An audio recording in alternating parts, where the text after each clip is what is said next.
नमस्कार, मी निरंजन. एलएस मराठीमध्ये आपलं स्वागत आहे. अवघ्या काहीच तासांपूर्वी खरं तर ज्योतिबा मंदिराच्या इथं पुजाऱ्यांकडून मारहाण झाल्याचा जो व्हिडिओ आहे तो मोठ्या प्रमाणात व्हायरल झाला होता माध्यमांनी. आता मी आहे कोल्हापुरातल्या वाडी रत्नागिरी अर्थातच ज्योतिबा मंदिराच्या बरोबर प्रवेशद्वारावर. एकंदरीतच आपल्यासोबत काही गावकरी आहेत, काही पुजारी बांधव आहेत.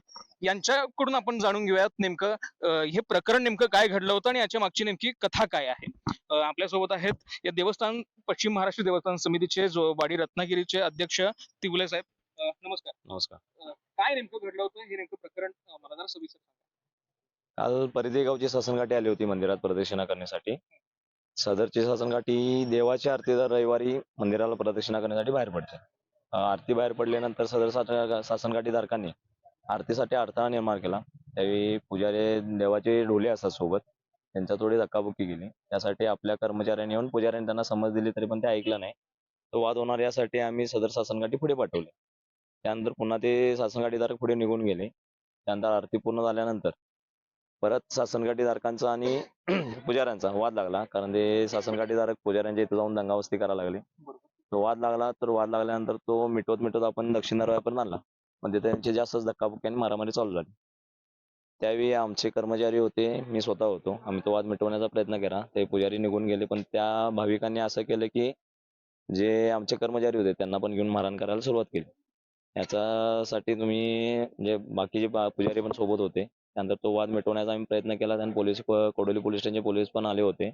त्यांच्या सरपंचांना आमच्याकडे माफीनामा सादर केला.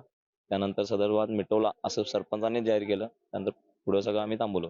हे साधारण किती वाजता घडलं होतं? हे साधारण 1:15 वाजता घडलं. म्हणजे जो काय मारहाणीचा प्रकार झाला किंवा धक्काबुक्कीचा प्रकार 7:15 वाजता झाला दुपारी. इथं गावकऱ्यांकडून त्यांच्याकडून काही धक्काबुक्की वगैरे असे काही प्रकार झाले होते? नाही, सुरुवात त्या भाविकांमार्फतच झाली. त्यानंतर हे पुढच्या गोष्टी घडत गेल्या. खरं तर आपल्यासोबत आणखी काही पुजारी आहेत, आपल्यासोबत आणखी काही हे आहेत, गावकरी आहेत. दादा, तुम्ही होता त्यावेळी? नाही, आम्ही नव्हतो.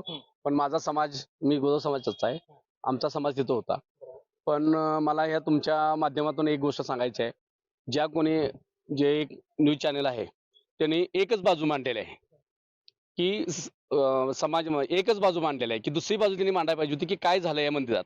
काय आहे नेमकी दुसरी बाजू? दुसरी बाजू म्हणजे त्या जी लोक आली होती, भाविक लोक, त्यांनी जे मंदिरामध्ये जे हे केला, दंगा केला किंवा महिला कॉन्स्टेबलच्या अंगावर गेलीत, त्या संदर्भात ती भूमिका त्या पत्रकार जे कोण असतील किंवा जे चॅनल असेल त्यांनी जी मांडायला पाहिजे होती ती न मांडता त्यांनी फक्त ज्योतिबा पुजाऱ्यांनी मारहाण केली हाच विषय मांडलेला आहे. मारहाणीचा जो व्हिडिओ आहे तो मोठ्या प्रमाणात व्हायरल झाला होता आणि त्या पद्धतीने बातम्या लागल्या होत्या. हा, त्या पद्धतीने बातमी लागलेली आहे. पण आमचं म्हणणं आहे की जिथून सुरुवात झाली, पोलीस कॉन्स्टेबलच्या अंगावर जे लोक गेले त्यांना अडवण्यासाठी देवस्थानचे कर्मचारी व आमच्या समाजातील लोक गेली होती, तो व्हिडिओ का दाखवला गेला नाही? एकच बाजू का दाखवली गेली?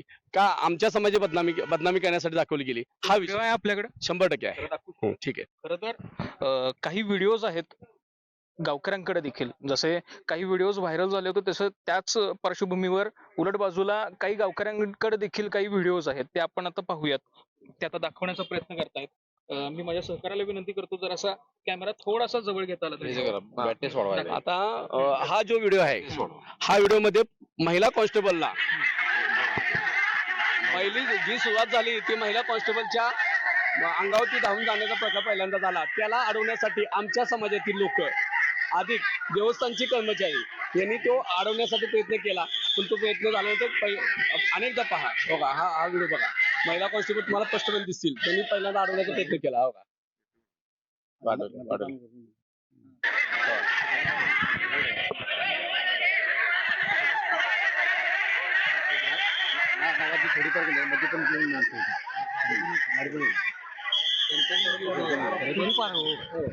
खरं तर या व्हिडिओमध्ये काही महिला कॉन्स्टेबल आहेत, त्यांच्या अंगावर जाण्याचा कुठेतरी प्रयत्न घडतोय अशा प्रकारचा काही व्हिडिओ हा समोर आलेला आहे, गावकऱ्यांकडून दाखवलेला आहे.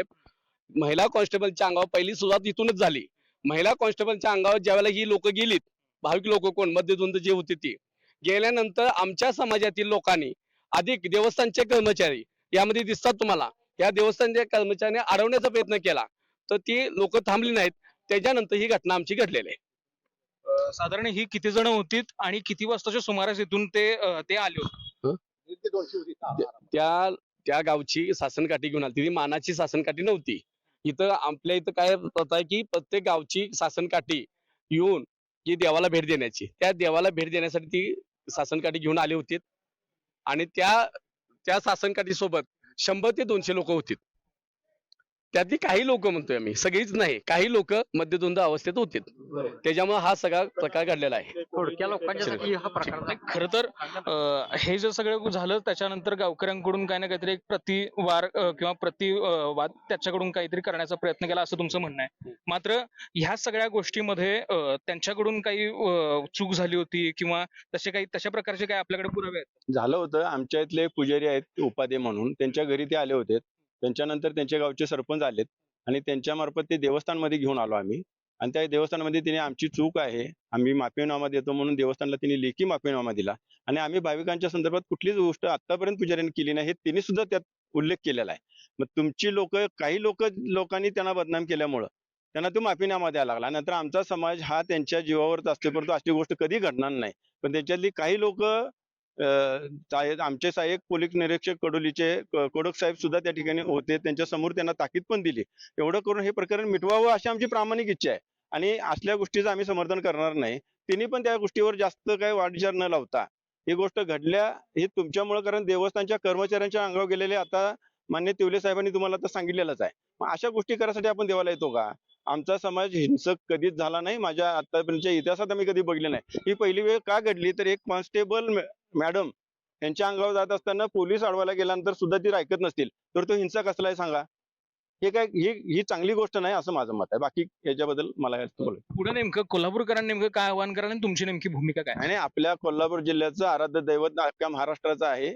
या महाराष्ट्रामध्ये या ज्योतिबाची प्रथा एवढी मोठी आहे की एवढे मोठे भाविक यात्रा एवढे येतात. असा हिंसा कधीच झाला नाही. येणाऱ्या भाविकांना माझी कळकळीची विनंती आहे की असा हिंसा कधी कुणी करू नये. एकमेकाचे ऋणानुबंध आहेत ते नेहमीच जपासलं पाहिजेत आणि आमचे संबंध त्यांचे संबंध एकामेकाच्या घरापर्यंत जाण्यापर्यंत आहेत. हे आम्ही परकी मानत नाहीत. तिनेही आम्हाला परकं मानू नये आणि ह्या ठिकाणी आपल्या देवाची बदनामी करू नये अशी माझी त्यांना विनंती आहे. जसं की आता आपण पाहिलं कोल्हापुरातल्या या वाडी रत्नागिरी अर्थातच ज्योतिबाच्या काही अवघ्या काही तासांपूर्वी साधारण कालच्याच प्रकरणामध्ये आता अजूनपर्यंत या प्रकरणाला 24 तास देखील उलटलेले नाही आहेत. असा काही व्हिडिओ समोर आले होते आणि त्याच्यातून काही गैरसमज झाले होते. असं काही गावकऱ्यांचं हे जे म्हणणं आहे ते आता त्यांनी कुठेतरी एक त्यांची भूमिका स्पष्ट केलेली आपल्याला पाहायला मिळते. एलएस मराठीसाठी मी निरंजन, कोल्हापूर.